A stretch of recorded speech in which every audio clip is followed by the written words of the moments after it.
Good evening, good afternoon, and good morning, depending on where you are. Today is July the 6th, 2022, and this is Willie Cartwright with From Saved to Sane. Thank you all for joining me today. Let me know that that you've joined me by leaving a comment. Uh, Say hello, leave a comment, maybe a subject that we can talk about today, along with what we're scheduled to talk about. But let me know that you're out there, and I appreciate all of you who have joined me and will join me, and those of you who are listening but not made a comment or not make a comment, just here to listen. I appreciate all of you. As usual, I start off by thanking two very important people. First is Taisha Essick, who is in part responsible for me having this platform and doing the things that we're doing. Um, those of you who are looking forward to seeing her today, I'm sorry to disappoint you, but she will not be on today, at least not live. She may be joining us in the comment section, but I know that she has some stuff to take care of. As I always say, she has a lot of things going on um, in her life, and she's not able to join me every week. But I very much appreciate all the times that she is able to join us.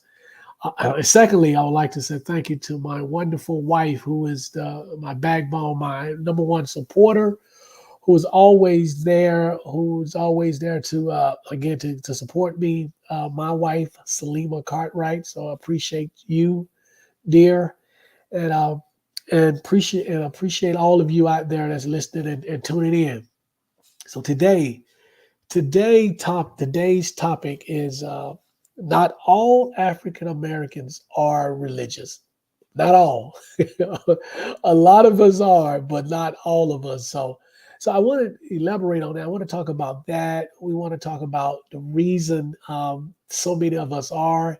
11:59, almost tomorrow. Hey, thank you for joining.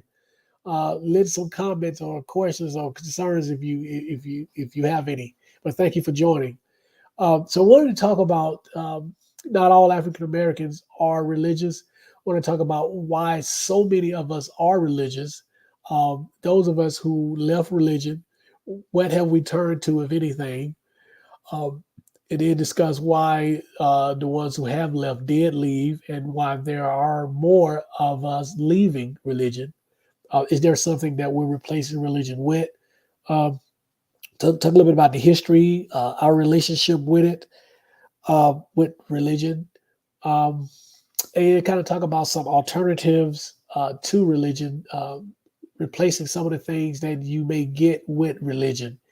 And then I want to talk about the dangers of religion, and I think we've touched on that before. But let's talk about the dangers and why it is a good thing for those of us who have turned away from religion.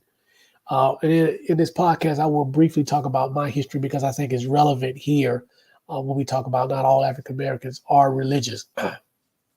Hey, Steven Stevens from Tennessee. Hey, glad to have you. So, those of you know, and if you don't know, from a demographic standpoint, African Americans are the most religious people, at least in this country. And it's a pretty decent margin. About 87% of us identify as religious. About 12% of us identify as what's considered unaffiliated, which also means agnostic and atheist. I think right now they're only saying about 2% of African Americans identify as atheists um, or agnostic. And then the other, I guess it'd be 10% that's in the unaffiliated category.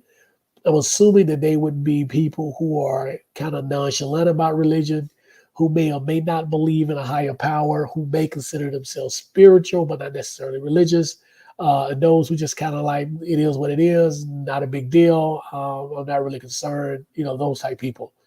Um, but again, 87% of us, 87% of African Americans do consider themselves religious. And out of that 87%, of us, I think about 45% of us are Baptists. I was raised Baptist. I was raised in the Baptist church. Like I think I mentioned before, earlier podcast, that I was a Christian for, I consider myself a Christian for about 40 plus years.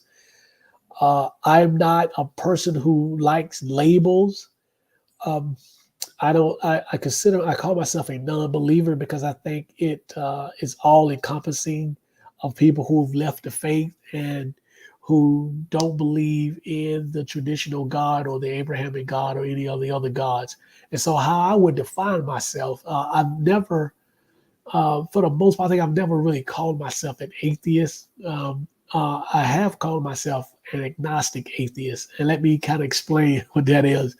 Uh, to me, an agnostic atheist is, in my case, I don't believe in any of the deities or the gods that we currently have, including the Abrahamic God. I just don't believe. There's not enough evidence. I haven't seen enough evidence to make me continue to believe in that God or any other God that we know of, that we've created or that have or that's there since humanity's inception, right? However, I do leave the door open for there to be something outside of me, something, I don't know if supernatural is the right word, but something beyond humanity. I don't know if that's spiritual. I don't know if that's, again, supernatural. But there is, I do leave open the possibility that there is something out there that I don't know, that I don't understand, right? Because I'm not a narcissist to where I believe I know everything.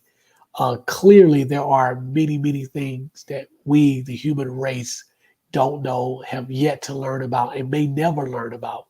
So I leave open the possibilities that there is something outside of me, beyond me, that people may consider supernatural.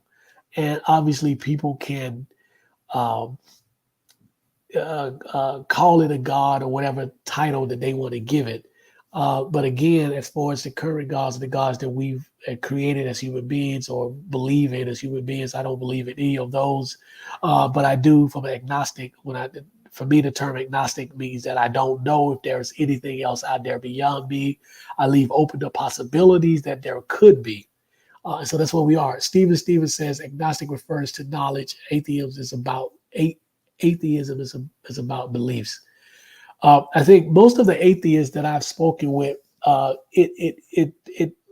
guess it is a belief. It's uh, they the ones that I've spoken to, the ones who are evolved in their articulation of defining atheism or being an atheist, they will tell you that they don't say that there isn't a God per se, at least most of them. What they say is that they haven't seen enough evidence to make them believe that there is a God. And that's kind of where I fall in the category. Although, for argument's sake, I will often, in a debate with Christians, I have been known to say that there isn't a God. There isn't a God. And that's usually for argument's sake or to emphasize a point, generally speaking. But if we break down a conversation, myself and a believer, that's really what I'm saying when I say, okay, I haven't seen enough evidence to make me believe that there is a God. And agnostic refers to knowledge. Again, most agnostics that I know would tell you that the definition of agnostic is basically I don't know. So again, knowledge is part of that whole agnostic thing. They don't know. They don't know if there's a God or not. Hey, Taisha. Taisha's joined us. I think she's commenting from the car. I think she's driving, but glad to have you, Taisha. Glad to have you, Paige Price. Appreciate it so much. Um, Bates Price said, "I doubt Abraham's God exists." I agree with you. I tend to absolutely agree with you. I don't believe that the Abrahamic, as we call it, the Abrahamic God, which is the God of the Jews, Christians, and Muslims. I don't believe that God exists either. But as I start off by saying, 87% of us do believe in that God. And I just kind of wanted to give you guys, some of you who may have not joined me before, heard me before, just kind of want to give you a background on my beliefs and where I stand. So basically, I consider myself a non-believer. I don't believe in any of the current gods, but I do leave open the possibilities that there is something beyond me. And I think to add on to this and then kind of close it off is I think what's even more important for me is that I don't believe, even if there is a power beyond me, I don't believe that anything is superseding in our life. I don't think anything is is interfering, good or bad, with our daily life and things that go on. So I am that, the question is asked, I am not a believer in prayer. I don't believe that praying to a God or uh, a supernatural being, I don't think that that works. Um, and studies have shown, and I will, as I said, and I've said in the past, I will point you to a study by the Templeton Foundation, which is a Christian organization, a religious organization that tried in vain to do a study and have that study show that prayer works, and they failed miserably. As a matter of fact, what they discovered is that prayer does not work, and my rationale for that is because there is nothing out there that you are praying to in order for it to work. So that's kind of where I am at. That's kind of where I am with that. So let's discuss why are so many of us still holding on to a belief in a God. When I say us, I'm talking about us as African Americans. The 87% of us that are religious, uh, yeah, 87% of us that are consider ourselves religious. Uh, Obviously, we understand from a historical standpoint how our ancestors, or most of our ancestors, became Christians or believers in the Abrahamic God, obviously through the transatlantic slave trade. Uh, I do from time to time have discussions with those individuals who believe that our ancestors, when I say our, talking about African Americans here in the United States, somehow were exposed to Christianity prior to the transatlantic slave trade. Well, a couple of points to that. First of all, that's not correct. Just flat out, that's not correct. Secondly, it still would make a difference. Now, understand this. Christianity and Africans were exposed to Christianity, but understand Christianity only existed prior to the Atlantic slave trade, only existed in two northern countries, countries in North Africa. Um, Most of our ancestors are from West. When I say us again, those of us in the United States, most of our ancestors are from West Africa and Central Africa. It is historical fact that those individuals were not exposed to Christianity or Islam, and Islam actually being first, but they were not exposed to those two religions until slightly before the transatlantic slave trade. So it is a misnomer when people say that our ancestors were exposed to uh, Christianity. There is no doubt that there may have been a few, but generally speaking, the majority, the vast, vast, vast majority of our ancestors did not get exposed to Christianity until the transatlantic slave trade. Uh, and so they were forced to take on a different religion. Prior to that, uh, the people of Africa practiced many and numerous spiritual practices. And Christianity was not one of those for the most part. And so, how are we where we are now with our people again being so religious, and for the most part Christians? So obviously, after the slave trade, our people, and here's I guess another misnomer is that our people were not. Uh, Most of them did not voluntarily become Christians. It was either forced upon them, beaten to them, or they realized that if they became a Christian, it was an easier way to go with the slave masters. And so therefore they sort of converted, they kind of whatever spirituality that they had from Africa, they kind of combined the two in that. And within that, our people also look for some hope with the Bible and those type things. Because as human beings do, we tend to try to get something positive out of everything, even the things that are negative, and in this case, the things that are horrendous. We tend to try to find the good in that. So fast forward 400 years or so, and we are still deeply immersed in Christianity as a people. As I have found out over the last 7 years after leaving Christianity and religion, We are so immersed in it till it becomes the most absolute, most important thing in our life, even more important than friendship, friends, and family. And I have found that out, unfortunately, the hard way.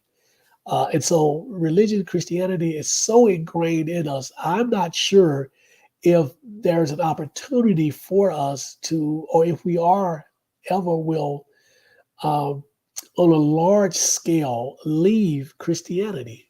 Uh, and so that brings us to our next point. Um, if those of you out there who are commenting too, if you have been Christians and you've left, what caused you to leave? What B, what are the things that you may or may not, the things that you may miss about Christianity? And C, how have you attempted to, or successfully, if you've been successful in replacing those things?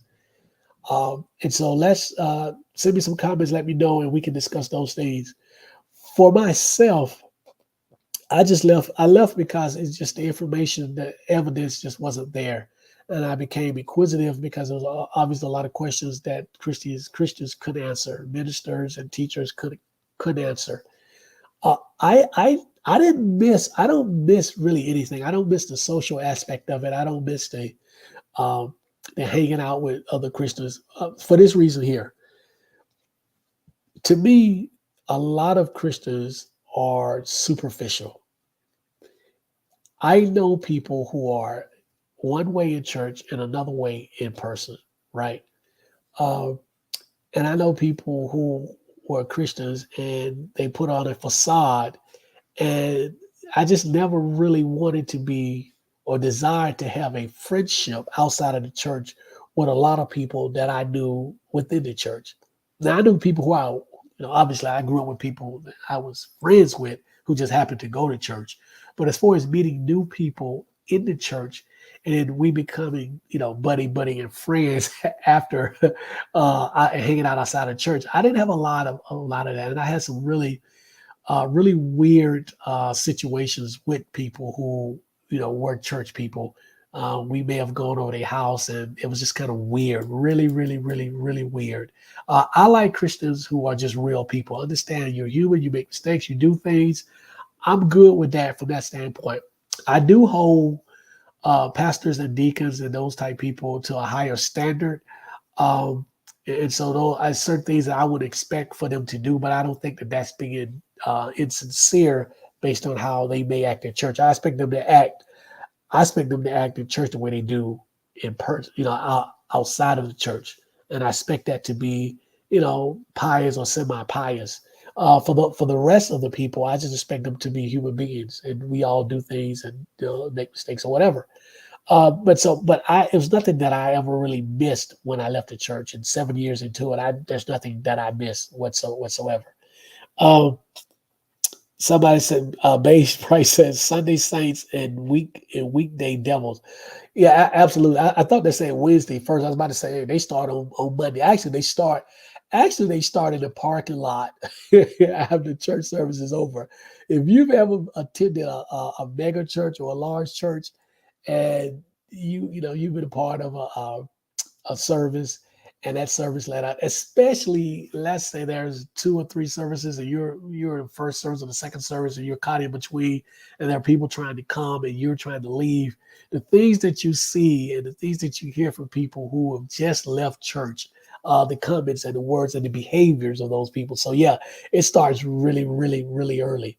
Um, but I don't, you know that's that's low hanging fruit, and I try to be fair because at some point, hopefully, we can get believers to come on to this show and even have guests who are believers, and we can have discussions. So I'm always practicing uh, how to be fair, and so that's kind of low hanging fruit. Again, people get upset, people do stuff, people say stuff. I mean, obviously, there is a line that I think that they shouldn't cross. Um, I'm more concerned with the critical thought process of people who are believers or who are Christians, because I think that thought process, uh, the way it's applied to religion and Christianity in this particular case, they also apply to other areas of their life, and it creates issues and problems because um, that process, that critical thought process, obviously based on their, their them being believers, is not always the best. And I said as knowing that I spent, many years as a believer. But I think it's one thing to be indoctrinated into it as a young child, and I think it's another thing to become an adult and still have those questions, and not at a minimum pursue those questions and try to get answers to those questions, and then have that information shape your new view. So it's one thing to say, well, I became a Christian because I was born into it, my mother, my father. But when you become an adult and you have the ability and the opportunity to kind of research it on your own and decide, okay, is this really for me? In my opinion, there are too many believers that are just not doing that. They're just comfortable. And so they kind of turn off the whole critical thought process. And I think that's an issue. Um, Beige said, yeah, Ella, I used to be a waitress, and we all hated the church crowd coming in after service. Really? Tell me, you can chat in with the comments and let us know more as to why you hated them. Uh, because I want to hear it. We can talk about it. And I've been part of that church crowd. I've left church and gone to, go to Corral and some of these other restaurants that a lot of our people leave church and go to. And you're right, it is not a pretty thing. So I imagine that you get a lot of attitude, you get a lot of other stuff. So wow, but we're supposed to be, well, not we. They're supposed to be uh, of a higher character based on their beliefs, based on their God. So they're supposed to be more moral and more moral acting than those of us who are not believers. But we know that that's just BS. Uh, Kid Gravity Beyond, thank you for joining us at Bay's Price, especially the Easter crowd. Let me come back to that. Kid Gravity Beyond, I don't know if this is your first time, but I appreciate it. If not, then forgive me. So good afternoon to you. Uh, where you living at right now? Where are you? Truth Seeker 1959, glad to have you. Thank you so much. Enjoying the book. Thank you. Good, good. I'm glad that you are enjoying the book. Appreciate it. I laughed out. You said I laughed out loud when you said your mom had the keys to the church. So did mine. I remember hearing the mice scatter when she opened the door. Let me tell you, some for those you don't know, in the book, I especially early on, I talk about my experience growing up and my mom being extremely devout. And in the book, I think one of the things I talked about is how we would, and some of you, if you've been Christian before, you had the same experience. We would, I mean, Sunday was all day church. I mean, it was just no exception to the rule. It was all day church. Um, Sunday school started at about 9:30. We would get to the church early. We would before my mother got keys to the church. We would literally be there before the church opened, like before the janitor got there, or before the Deacon Jones got there to open the doors. We would be there early. And my mother would stand outside the church on the doorstep, and she would say a prayer before she went in. Eventually, later in her life, she became assistant minister of a church. After she became a pastor, a minister, she became assistant pastor. I'm sorry, she became assistant pastor of a church, and obviously she got keys. And so my sister and I, at this point, we were older. We were actually adults. But we would, I would go home, to Birmingham, and I would go to church with her. After a while, my sister stopped, and that's a whole nother story as to why my sister stopped going. But um, I eventually stopped going to with her. But the times that we did go, she had the keys, and she would drag us to church with her early in the morning, and we would be the only people there. Um, and she had the keys, and she would open the door, and it would be dark, and she had to turn the lights on. And if it was wintertime, she would have to turn the heater on. If it was summertime, she would have to turn the air on, and just so on and so forth. Ironically, my mother was always sick, but she hardly ever missed church. And on one particular occasion, having the keys to the church, getting there early, my sister and I were not home. We were, living our own life. So it's just a situation by her by herself. She actually passed out on the foot of the steps. And I think it wasn't for a deacon coming happened to be pulling up at the time to kind of get her to the hospital. But afterwards, I said to her, if you're sick, God is not going to be angry with you if you miss church. But my mother thought that church was the absolute most important thing in her life, and she would go like literally. My mother was in the hospital for a period of time, 10, 15 years running. She would be in the hospital once every 2 months, like literally. And I would be up and down the highway going to see her. And she would literally go in on a Wednesday because she had issues with her kidneys and those kind of things because she wasn't taking her medication or whatever it would be. And Wednesday, Thursday, Friday, she would be there. They were regulated. They would get it back normal. But she would always, always rush to get out of the hospital Saturday so she could be at church Sunday. And this was probably one of those situations where she had been in the hospital earlier that week and she wanted to go. I know it's kind of a long story, but I just wanted to add that because that kind of plays into, again, our people being so devout about being religious and what it does to us. This is one of the situations where my mother could have literally died at that time. This is prior to her eventually passing. But yeah, and it was just crazy. So yeah, the whole keys with the church, I do remember. I remember that. Let's see. I missed some comments, so I appreciate it. 11:59, almost tomorrow. The papal Bible and pedophilic Catholic priests destroyed Christianity for me. Oh, that's interesting. That is interesting. I can imagine so, but that'd be great to hear that story.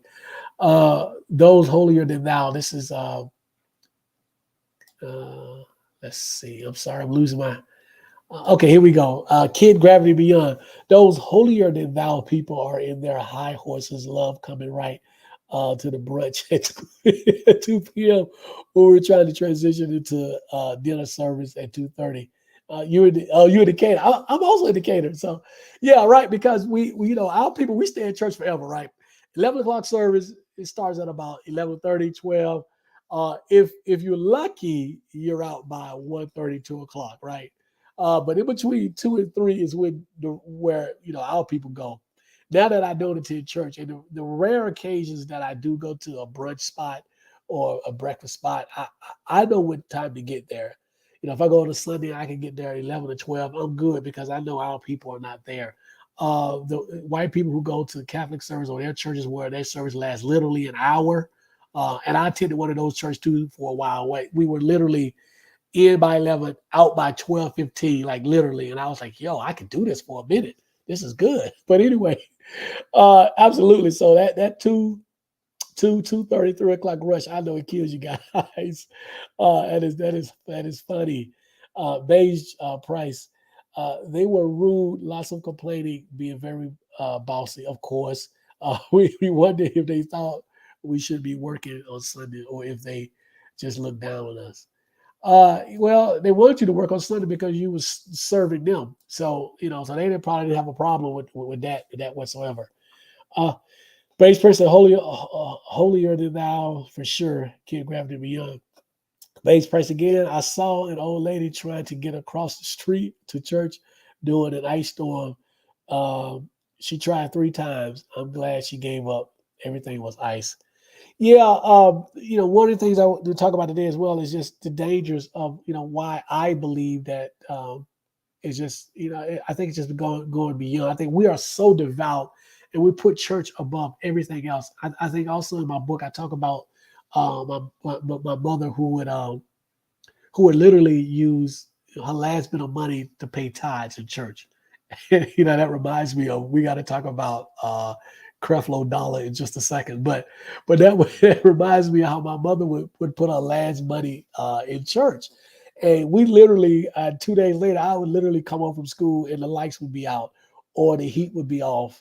Literally, or there would be no food in the refrigerator. This was growing up, and even as an adult, my sister and I, and once I got married, my wife and I and my sister, we would financially support my mother, and we would, because my mother was, Section 8.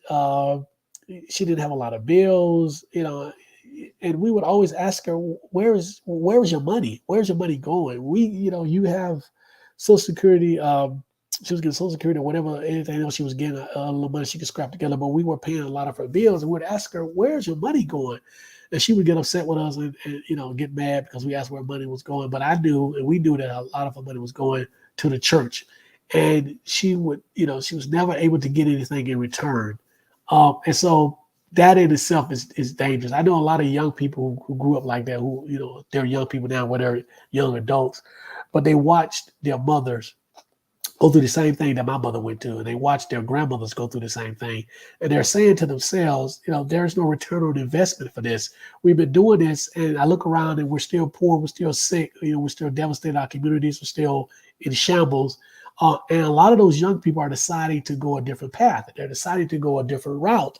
And I applaud those young people because, again, we're not getting anything in return for our obedience and our devoutness, our devoutness to this religion, to this God, and we're not getting anything. And then on the flip side, we're being told, well, when you die, all your rewards and that kind of stuff will come. Well, that's crazy. And we don't, a lot of our young people are turning away from that. And again, I applaud them for that. But that's, one of the smaller things that I think is dangerous about our undying, unrelenting devotion to this religion, to this God. And I think it has not been good for the collective. It has not been good for the collective. So let's say truth seekers. Hello, neighbor. Yeah, absolutely. Where am I? I'm in Decatur. I'm right off of, I'm between Memorial Drive and Glenwood. So I am in the hood. I am in the cut. We live in a gated community, but it's still like right in. So it is totally gentrifying right now. I mean, right before we've been here 5 years. I used to live in Gwinnett. We've been in here 5 years. So I literally can drive outside of my gate and I can literally see on one side of the street, I see, a bunch of guys hanging out, pants sagging, whatever. And on the other side of the street, I can see a white lady run up and down the street pushing a baby carriage, like literally, like this is every day that I go out. There's a lot of gunshots, a lot of that kind of stuff. But the property value, as you can imagine, is going through the roof because it's inside the perimeter. We're really close to 20 and we're close to 285. So, so glad to have you, neighbor. Good to know there's other people from Decatur out there who are believing the same way I am. So good. Tithing. Yes, let's talk about tithing. Base price. Tithing is insane. It is supposed to be an increase, it is supposed to be on increase, not regular. You get a raise, you pay once on the increase, not every week. Imagine giving a goat every week, you will have none left. You know what? Out of 40 years of being a Christian, I don't think I've ever heard it like that. I may have heard it maybe once. Then I'm thinking about it, but that wasn't a very popular opinion or interpretation for obvious reasons. So just tied on the increase. So those of you, we can kind of turn the page a little bit. So those of you who are not aware, Creflo Dollar, and Taisha said his last name is Dollar. So Creflo Dollar, after I don't know how many years he's been preaching, but I'm assuming it's at least 30 years. After all of these years of preaching the prosperity gospel and having people implying or flat out telling people that their fortunes and that their blessings are tied to their tithing, the way they tied to him. Obviously, he's become an extremely wealthy man on the backs of people who are extremely poor. If you don't know where his church is, it is here in Atlanta. The area that his church is located in, if you've ever been on that street or in that community, it is very impoverished. When I wrote the book, I think I did some research as well on that. And I think if I can remember correctly, the average income of the people in the community that his church is located is about $26,000 a year. That would be about $6,000. Well, that'd probably be about $4,000 above poverty. But that's for so when you factor in kids and everything else, those people around that area are extremely impoverished. But anyway, so Creflo came out recently a few days ago and said that everything that he has taught his followers about tithing was absolutely wrong, and he apologized, and that you should burn and tear up and everything that you have that he wrote about tithing. But I think he forgot to also mention that he's going to give all of the money back. No, that's never going to happen. So so again, on a serious note, here's somebody who's had his followers, and obviously there are some well-to-do people in that church, but there are also some people that are not so well-to-do. But he's had all of these people for over decades believing that their fortunes and that their blessings are tied up in them tithing to him. So I think what he said, and some of you may be able to correct me, I think what he said it was that tithing, and at least the 10% tithing, is Old Testament, and that we're under grace now, and that we're under new law, and that we're not under the Old Testament. That's a whole nother subject, and I'm going to do a podcast on Old Testament versus New Testament, and why Christians cherry pick and want to discount the Old Testament when it's convenient, but then they don't want to not believe all of the things that are in the Old Testament. Because without the Old Testament, you don't have original sin, you don't have Noah's Ark, you don't have the Exodus story, you don't have any of that without the Old Testament. So for Christians to be able to cherry pick and say, okay, that doesn't apply because that's Old Testament, is really asinine to me. But they do it. But anyway, so that's what Creflo Dollar is saying. So again, many of his followers, and it's funny because when I saw the article, I sent it to my wife, and she has a lot of, she has some really, really devout friends, even one who is a member of Creflo's church. And so she sent the article out to them. I think three or four of them. One did respond. The other kind of got angry, and then a third one also did respond, and then another one who is now no longer a believer, a recent deconvert, kind of believe like us, was like, well, I do this all alone. But so the question that we ask, or the issue is, number one, these people are sheeple, because I don't understand why they couldn't read and get the interpretation for themselves. Because obviously, everybody reads and get a different interpretation. Because I've heard several different interpretations about tithing from various ministers that I've been around, and several churches that I've attended. But still, you're supposed to read for your own understanding and your own clarity. Number two, I don't know why those people didn't walk out of that church in massive numbers. I don't know why they wouldn't walk out of that church, because this individual, Creflo Dollar, built his entire ministry on tithing. His entire ministry is based on the more you give, the more God blesses you. Prosperity gospel. He was trained from the old heads, Kenneth Copeland and Jesse Duplantis, Benny Hinn, and some of those guys. Who, by the way, Benny Hinn actually did the same thing. He did it a while back. He kind of denounced the whole tithing thing, and but I think something else going on. I think he's kind of got back in it. but anyway, so again, that's one of the dangers, because that's a practical danger, because we all know, at least I do, and I'm sure many of you do, know people who have literally given their last in hopes of receiving this blessing from this non-existing God, right?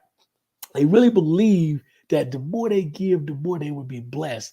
And so they would do this not just Sunday after Sunday, but month after month, year after year, decade after decade, never to receive this abundance of blessing that they're constantly promised. And in the meantime, the church and the pastor that this money is going to is becoming richer and richer and richer, to the point where he can ask you for a $65 million debt. By the way, again, I talk about that in my book. He actually got the money for. He actually was able to raise $65 million for a jet that he needed. This was some years ago. Those of you who don't know the story of the history of Creflo Dollar, that's something that you can look up. Or you can buy my book, From Safe to Sane, My Journey Away from Christianity, and why I think Christianity has been detrimental to the African American community. It is available on Amazon, or you can cash out me and we'll see your signed copy. Let me look at some more of these questions. Let's see all these points. Um, I have been saying that tithing was alive for over 30 years. This is Truth Seeker, 1959. I've been saying that tithing was alive for over 30 years.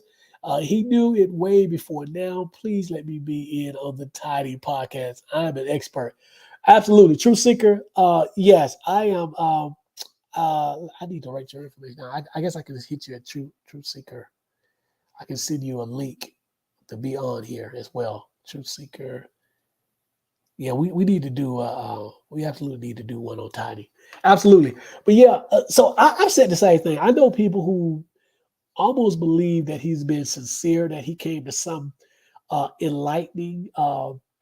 I totally disagree. I think that he knew all along. You cannot tell me that an individual who, like, this has been his primary platform of his ministry for 30 years or plus, whatever, as long as he's been doing this. He learned from the masters of this in this area of prosperity gospel. He teaches about this every single Sunday. I'm assuming he's been to seminary school or had some kind of formal training in ministry. There is no way that you can make me believe that this guy did not know that what he was doing was dishonest, and that he was wrong, and that it was disingenuous, right? There's no way you can make me believe that he did this for so many years. Now, I don't know why now he's coming out. I don't know if he had an epiphany or if he's sick and he's seeing his mortality, or whatever it is. I don't know, but I refuse to believe that he truly believed this in his heart. He might have convinced himself after a point that this was true or the right thing to do, but I just don't believe it. I think that he accomplished what he wanted to accomplish. He's at a point financially that if all of this went away, he would have enough money for generations to come. And so again, not sure why he did this, but I do not believe that this was mistaken. Um, this was mistaken theology for 30 years on his part. I just refuse to believe that. Henry M, how you doing, Henry? Glad to have you here. Is it Andre or Henry? Henry? Well, you text us, really no way to say it. No way for you to correct me. So, um, um, Andre or Henry M, thank you for being here. If I butchered your name, I certainly apologize. Your comment, why people don't walk out of church because they have nowhere else to go. My family is in the same boat. They know it is wrong, can't get out. Okay, so let's spend a little time on that because that's one of the major points that I wanted to discuss today. So when I first left the church and I started speaking with non-believers or people who had been part of the church, and we really sat around and really talked about how do we help our people? Because at the end of the day, I laugh and make jokes. This is funny. We talk about the topics, but at the end of the day, I do this because I really want to help our people. So the first thing, one of the earliest conversations that I had with somebody, the question was, if our people are taken away from church or church is taken away from them, religion, Christianity, what do we replace it with? So so I was kind of like, yeah, you know what? That's a good point because there's a social element. There's the we had to believe in something outside of ourselves element of it.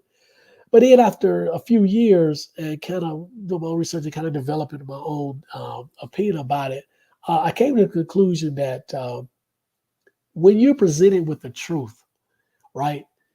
Um, the people who present the truth to you, it is not their job to replace what you believe to be what you used to believe, which is a lie. It is not our place to replace that. What we're doing is bringing you to the light. It's up to you to find something to stand in the place of what you had before. Number one. Number two, that becomes a crutch. That becomes a handicap. It is a lot easy, and I will admit it is easier to attend church. It is easy and easier to be a believer.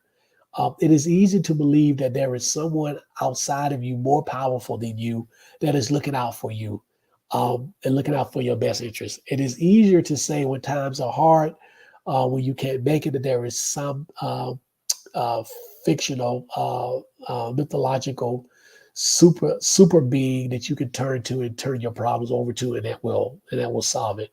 That is a placebo. Okay. Um, Life goes on whether you are a believer or not. The same thing happens if you continue with life. That happens whether you are a believer or not. But I understand, because of the indoctrination of our people, that it is a really, really difficult thing for people to leave the church and to leave religion, because we will feel helpless. Many of us will. But there are organizations, there are social groups, there are other ways of getting together. There are other things that you can turn to, even if you have to turn to a form of some sort of spirituality. If you have to turn to, I used to, and I still do from time to time, I meditate. There is yoga. There is other forms where require you to look within yourself to find the strength that you need to get through these situations. There are people, there are individuals that you can turn to. There are, again, like I said before, there are organizations. So here but trust me, I completely understand. Where would they go? A lot of other places. Um, and we haven't explored that as a collective community, because we are so dependent on the church and religion and what it provides. But understand this: our young people, millennials and younger, they are finding the answer, right? They are finding the replacement for church and for religion. And I personally think that they are doing extremely well with that. Obviously, young people have their own issues, but every generation said that about every generation that comes after them. So it's really no different. It's really no different. It's just different. And a lot of us old schoolers don't understand the differences. But guess what? Our parents and grandparents thought that we were weird too. They thought that we were different as well. So it's the same old thing. So yeah, but that is a good point. That is a point. It is a good point from the standpoint of is reality. It is real. It is a question that people were asked. It is an issue that people will have. But for me, I rather live truth in my truth than to believe and live a lie because it's convenient and because it's easy. I don't believe in Pascal's wager, so I'm not going to say I'm going to believe just in case I'm wrong, or just in case there is a God. I think that is asinine way to live your life.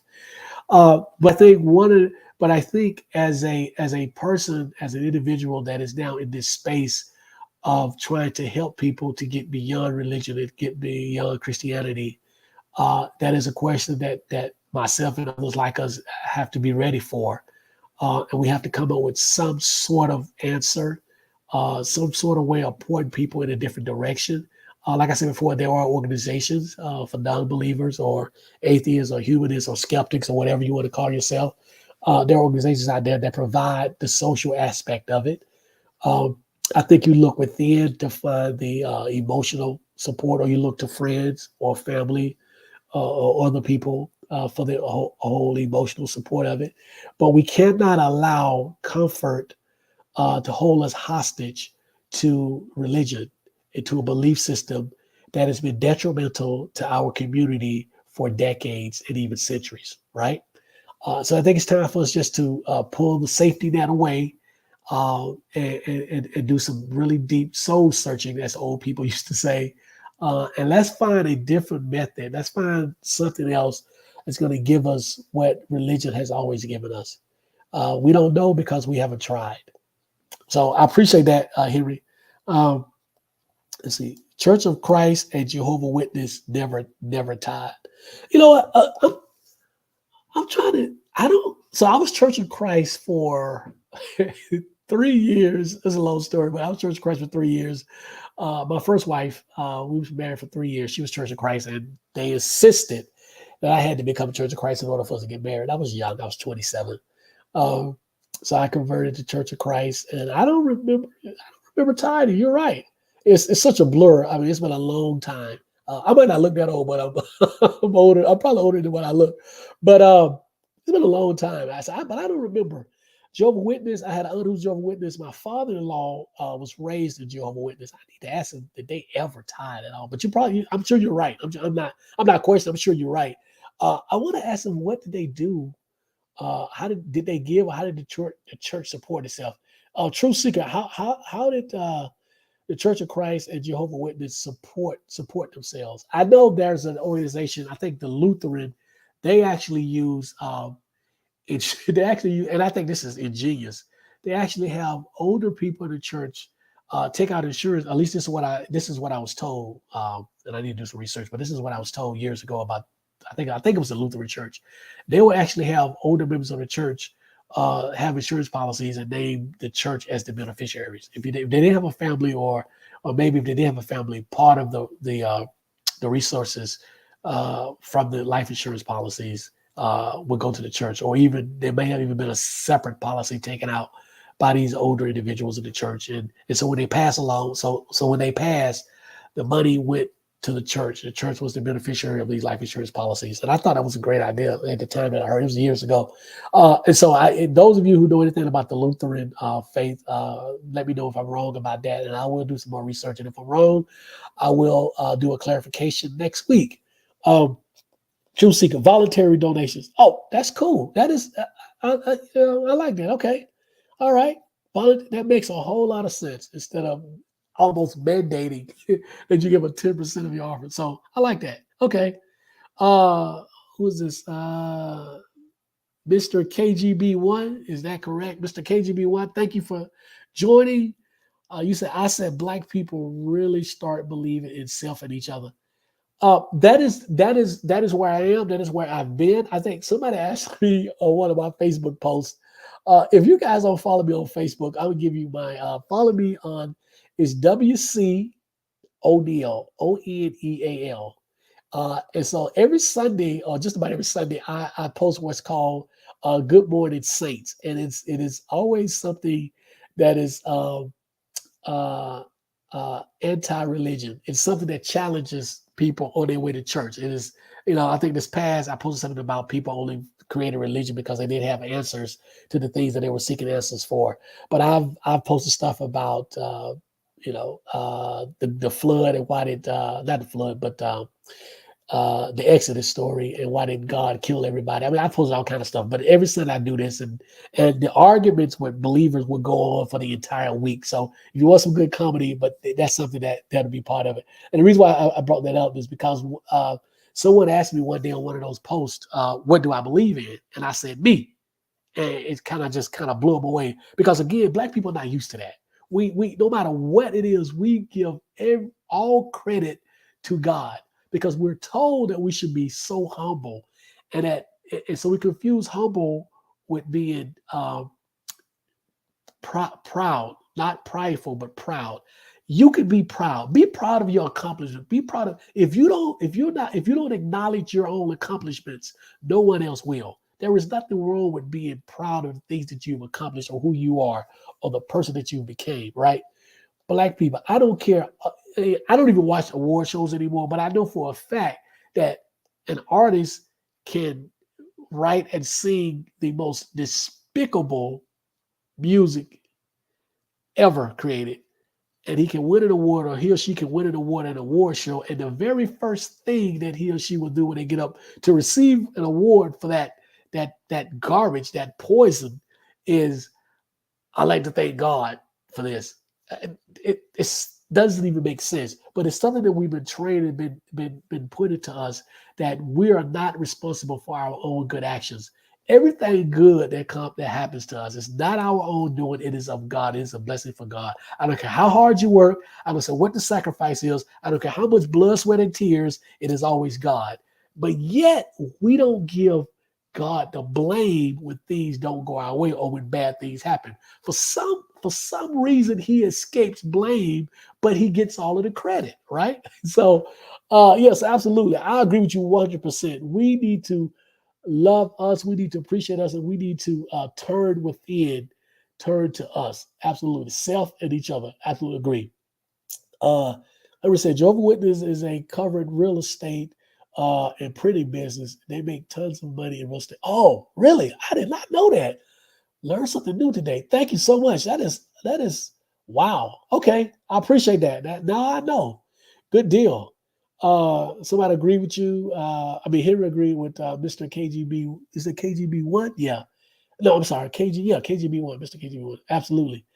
Truth Seeker 1959 said 7-day Adventists have to give 17% of their income. That is crazy. That is robbery.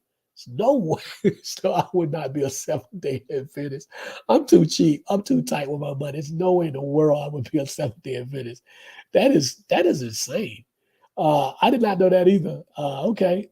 Here we are. Beige Price, uh, get told not to lead on one owns understand. You know what? To me, that is like the dumbest and the most asinine thing. Here's the thing I tell people all the time. So listen, I say, we are part of the animal species, right? The thing that elevates us over all other animal is our ability to think, uh, use ration, and use reasoning. It's our ability, our minds, right? That is the one thing that elevates us over other animals, right?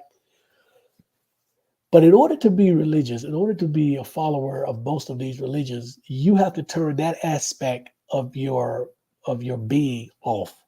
You have to be a non-thinker. You have to become a sheeple, as I call it, a sheeple following the shepherd. You have to become a sheep and follow. And I just don't. Whenever someone says that, I kind of look at them like, "Are you stupid?" Well, you can't depend on your own mind and your own brain. Why the hell not? Why can I not? It makes no sense to me. It is one of the most asinine things that I hear. So absolutely, I agree with you. Um, let's see, where are we?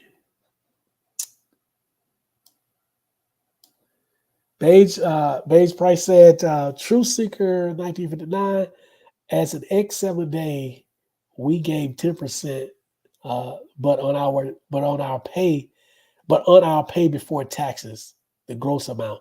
So Beige, so my wife and I, we own an e-commerce business, and I'm not doing it to advertise. That's what we do. It's our full time job, and so we've had this business for almost 15 years. But early on, we attended a church in a northern suburb of Atlanta, a church, and the pastor's is on television. But anyway, we attended this church, and the business. This is the but. By the third, fourth, or fifth year, and the business was doing really, really well, really well. And we started tithing on our gross.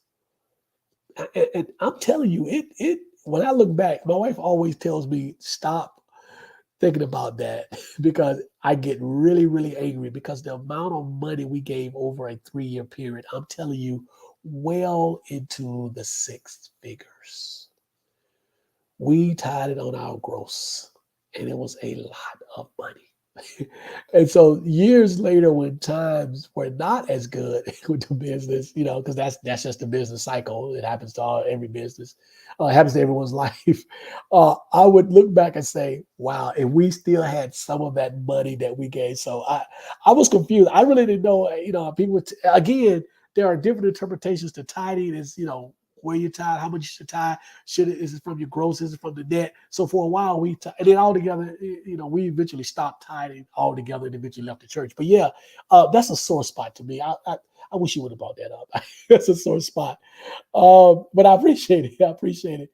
Um, Akawa, again, I hope I pronounced that right. Forgive me if I did not. Akawa says, real talk, King, I grew up in a Christian house. Had I knew I had the gift as a child as I went along until I came online awakening. Absolutely. When it says Starseed rooted and grounded. Maybe you can elaborate on that for us here. True Seeker 1959 again said Berean 7-day pays 10% tithes, 5% offering, something on 2% charity. Wow, that's 17%. Wow, that is crazy. Absolutely. Yep. So I dated a sad deacon 5 years. I dated a sad deacon. What is a sad deacon? What do you mean by sad? Was he just like literally just sad all the time, or was it the fact that he was a deacon and that in itself is sad? That's funny. Yeah, but No, guys, I appreciate this. This has been great. This has been awesome. Uh, I love doing this. At the end of the day, I hope that what I want to get out of this and for us to get out of this is those of us who have been enlightened or awakened, as some people say, those of us who've been successful in walking away from the church, walking away from religion, and we really feel like it's been the best thing for us because I certainly believe it's been the absolute best thing for me. We need to find a way to reach out to those individuals who are out there who want to walk away, who are afraid. One of the best things about doing the things that I'm doing now and have been for a while is the number of people that I have been doing for a long time who privately on the DL, on the down low, reach out to me and tell me that they appreciate what I'm doing, that they think along the same lines, but they're in situations where they're not able to come out and they're not able to openly express their desires to leave the church, their desires to leave the faith, and their desires to no longer be a believer in the Abrahamic God.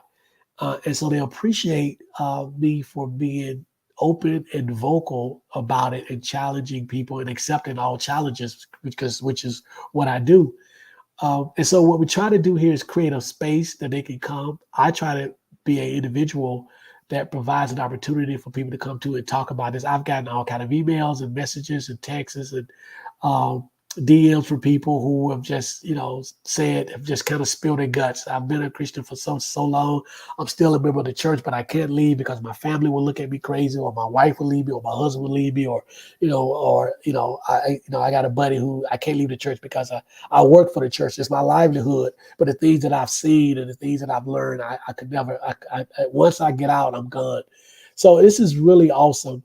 And so I appreciate all of you for being on this journey and on your own individual journeys. Let's all of us try to reach out to those individuals who are there, who want to have these conversations. And it is a growing minority, but it's growing. People who are questioning, people who want to leave, people who have questions that they can't get answers for, people who want to experience something else, people who flat out just they're done. They're fed up with the things that they learned as a child regarding religion and God and Jesus and all this other stuff. And so I applaud all of them. And I'm here. I will be here until I'm no longer here. And so, yeah, so I appreciate all of you. Thank you so much. Beige Price, almost tomorrow. Truth Seeker. Uh, Akiwa, I think a question was asked, what is Stardust? And I'm interested to know what that is as well, because I don't know. Let's see. Mr. KGB, Henry M. Again, thank all of you for joining me. Thank you so much, Kid Gravity and Beyond.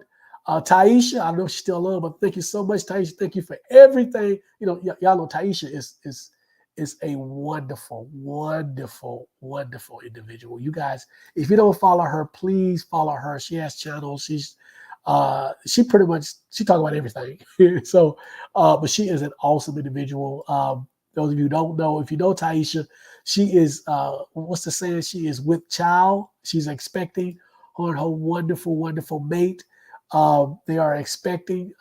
They live south of me here in Georgia. I'm trying to get them up here to Atlanta so we can go and get some Ethiopian food. She keep asking, but she hadn't made a trip yet. My wife is heavily into Ethiopian food and Indian food, so we have some spots for them. But yeah, so thank you guys again. I appreciate it so much. Uh, Send me some topics that you want us to discuss. I think we can talk about Truth Seeker. We had mentioned tithing, which I think is a good one. So maybe that might be what we're talking about next week. But I want to talk about it in the standpoint, from the standpoint of um, the different interpretations of it, right, wrong, indifferent, how it affects the community, how it affects our household individually, what's the return on investment, if any. Obviously, I don't believe there is any, but yeah, but I think tithing is a good topic. But there are some other topics that we can address as well. But thank you guys so much. This is it for me. Uh, D. Cheney. Okay. Hi, Taisha. Okay, D. Cheney. Okay. All right. Appreciate it. Thank you guys so much. And this is it. Have a wonderful, wonderful rest of your week. I will see you back here next Wednesday at 5 o'clock. Yeah, I'll be here next Wednesday. Next Wednesday, 5 o'clock. Thank you so much. Go out and pick up the book if you would. Encourage other people to join my YouTube channel. From Saved to Sane is the name of the channel. Have them to subscribe. We need more and more subscribers so we can get this message out, so we can help as many of our people as we can to get rid of this thing around our neck that we call Christianity, religion, and this belief system. Thank you so much. See you guys next week.